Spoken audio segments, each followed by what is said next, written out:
Добрый день, уважаемые коллеги! Мы начинаем с вами заключительный вебинар в рамках нашей онлайн-школы для классных руководителей.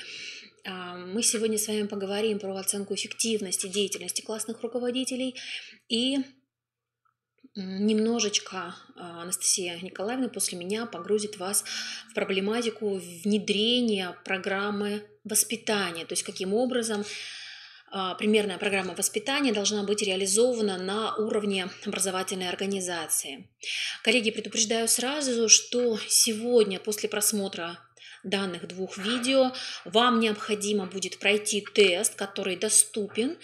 И, соответственно, после прохождения теста, как только мы его проверим, проверяется он автоматически, мы посмотрим, все ли правильно, все ли корректно заполнено, вы получаете сертификат участника обучающего семинара. Но на этом работа с классными руководителями не заканчивается, и на ближайшие несколько месяцев, а точнее даже на учебный год, но пока мы говорим на период с сентября по декабрь, у нас с Анастасией Николаевной запланирован целый ряд семинаров, вебинаров и круглых столов, посвященных проблематике классного руководства. Потому что, насколько вы знаете, наверное, сейчас на уровне федерации принято примерное положение о классном руководстве, и буквально на второй неделе сентября, начиная с 7 по 11 сентября, мы планируем провести семинар, обучающий семинар, посвященный как раз-таки проблематике внесения изменений в нормативно-правовую базу образовательной организации, связанную со всеми нововведениями. Поэтому будем надеяться на дальнейшее плодотворное сотрудничество и следите внимательно за информацией на сайте.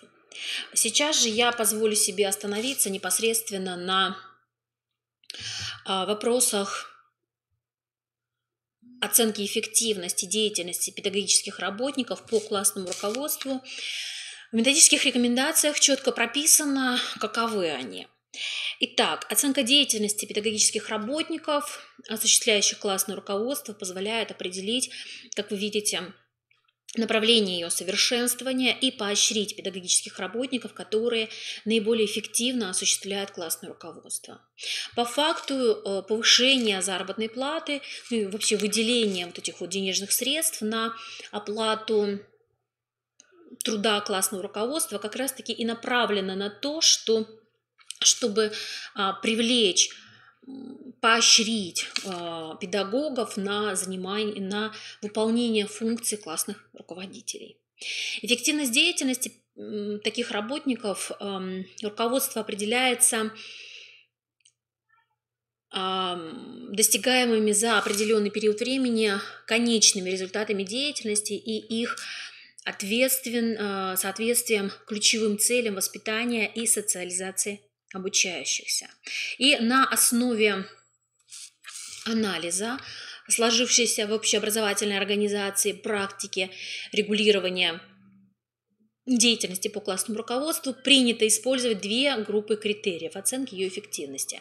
Это критерии оценки процесса деятельности и, конечно же, критерии оценки результативности.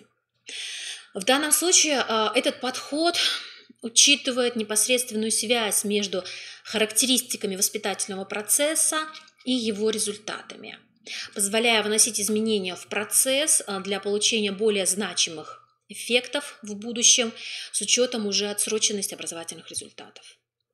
Критериям эффективности у нас их с вами 4 группы критериев.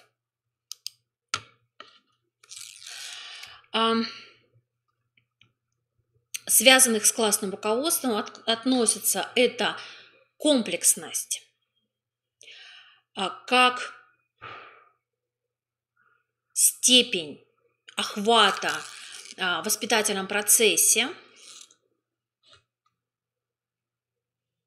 Секундочку, перелистнула. Адресность, как степень учета в воспитательном процессе возрастных и личностных особенностей детей, характеристик класса. Инновационность в данном случае рассматривается как степень использования новой по содержанию и даже по формам подачи информации, личностно значимой для современных обучающихся, интересных для них форм и методов взаимодействия. В том числе это интернет-ресурсы, сетевые сообщества, ведение блогов и так далее. Все то, чем занимаются современные педагоги. И системность, четвертый критерий, это, собственно говоря, степень вовлеченности в решение воспитательных задач разных субъектов воспитательного процесса. И процесс воспитания, социализации подрастающего поколения должен обеспечить последовательное движение от получения знаний системы представления о базовых национальных ценностях, духовно-нравственных ценностях народов Российской Федерации, исторических и национально-культурных традициях, к формированию позитивной внутренней позиции личности ребенка по отношению к этим социальным ценностям. А затем уже, собственно, к формированию социальных компетенций, то есть умений и навыков и их использования в жизни, к приобретению опыта деятельности на основе данных ценностей. Таким образом, задаются 3 уровня конечности, которые представлены. Первый уровень – это сформированность знаний или представлений. Второй уровень – это сформированность позитивного отношения, или личной внутренней позиции. И третий уровень – это наличие опыта деятельности на основе системы ценностей. Эффективность деятельности по классному руководству повышается или должна повышаться по мере продвижения к результатам более высокого уровня. Мы не говорим о том, что данные результаты должны быть сформированы именно в течение 1 года. Они могут быть, например, сформирование знаний. Вы сначала закладываете формирование знаний, дальше вы уже формируете позитивную внутреннюю позицию. То есть это очень индивидуально касаемо каждого отдельно взятого класса. И остальной текст вы, собственно, коллеги, видите. В этой связи механизмами материального стимулирования педагогических работников к осуществлению классного руководства в рамках деятельности по классному руководству обеспечивают решение 2 управленческих задач. Во-первых, побуждает, как я уже говорила, педагогических работников к осуществлению деятельности по классному руководству. И второе – это обеспечение качества и эффективности этой самой деятельности. И каждая из этих задач требует создания отдельных механизмов, регулирующих размеры и условия получения соответствующих финансовых выплат. Ежемесячные выплаты педагогическим работникам за осуществление классного руководства являются обязательным условием возложения на них с их письменного согласия этого дополнительного вида деятельности.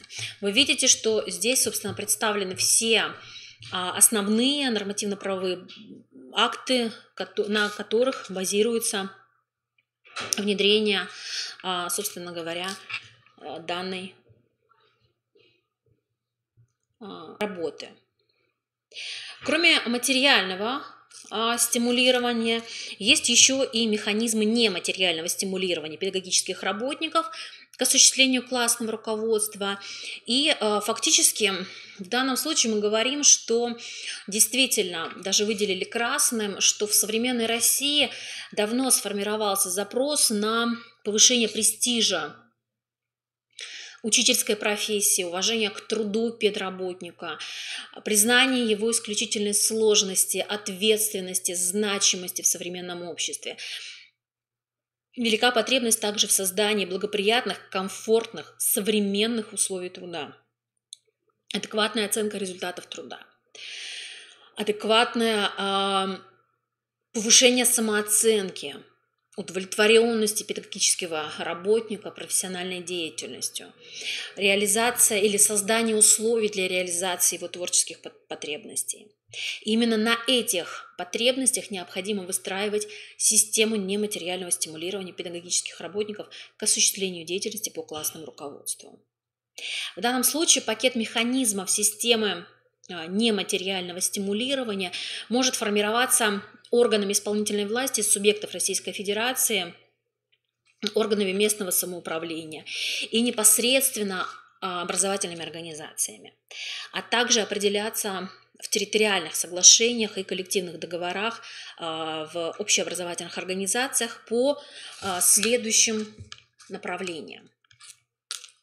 Они представлены на слайде. Первое – это организационное стимулирование, то есть направленное на создание благоприятных условий деятельности для осуществления классного руководства, которое, вы видите, включает в себя и создание эффективных механизмов взаимодействия всех субъектов воспитательной деятельности между собой и администрацией общеобразовательной организации, и создание системы наставничества и организацию методического объединения классных руководителей, например, и организацию рабочих мест для педагогических работников с учетом дополнительных задач по классному руководству. На сегодняшний день мы видим, что в некоторых образовательных организациях отсутствуют даже у некоторых педагогов классы, закрепленные за ними. Далее. Вторая группа – это социальное стимулирование. Мы говорим о том, что в себя включает социальное стимулирование.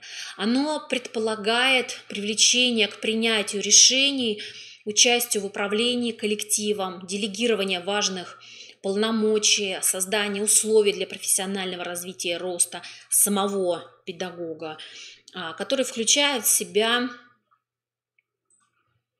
ряд мер. То есть, например, наделение полномочиями и статусом наставника, например, руководителем методического объединения педагогических работников, осуществляющих классное руководство, например, предоставление возможности участия в конкурсах профессионального мастерства с целью развития личности и профессиональной самореализации, предоставление возможности повышения квалификации, участие в стажировках, вебинарах, семинарах и других мероприятиях образовательного характера, причем как на республиканском, так и на федеральном уровне.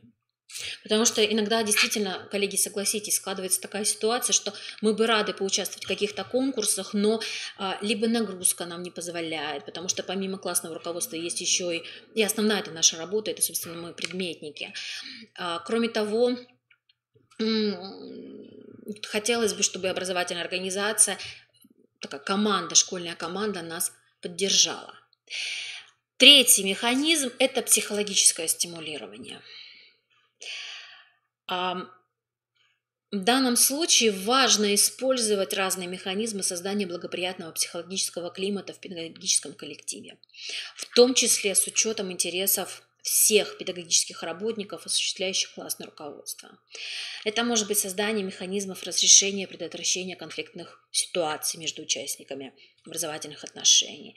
Это может быть организация консультаций, создание условий для психологической разгрузки и восстановления в организации, либо вне ее, для профилактики профессионального выгорания в связи с осуществлением, в том числе педагогическим работникам и классным руководством. То есть механизмов масса. Это могут быть различные КТД, коллективно-творческие дела, на сплочение коллектива и так далее. И четвертый механизм – это моральное стимулирование педагогических работников, обеспечивающее удовлетворение потребностей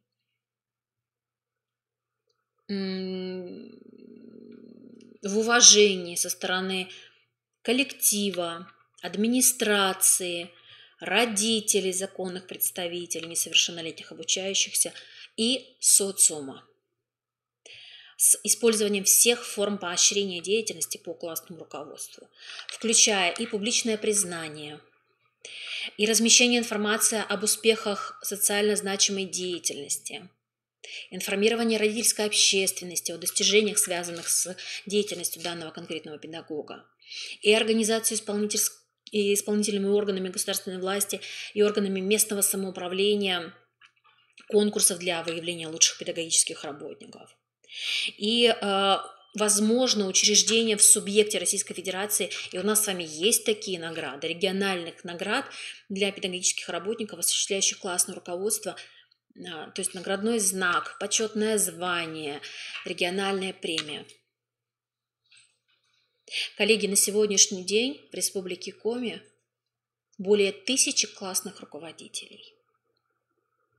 Но, к сожалению, мы констатируем, что такой замечательный конкурс, как «Классный-классный», который призван как раз-таки выявлять лучшие практики классного руководителей, назовем их так, в этом году было всего чуть более 20 заявок.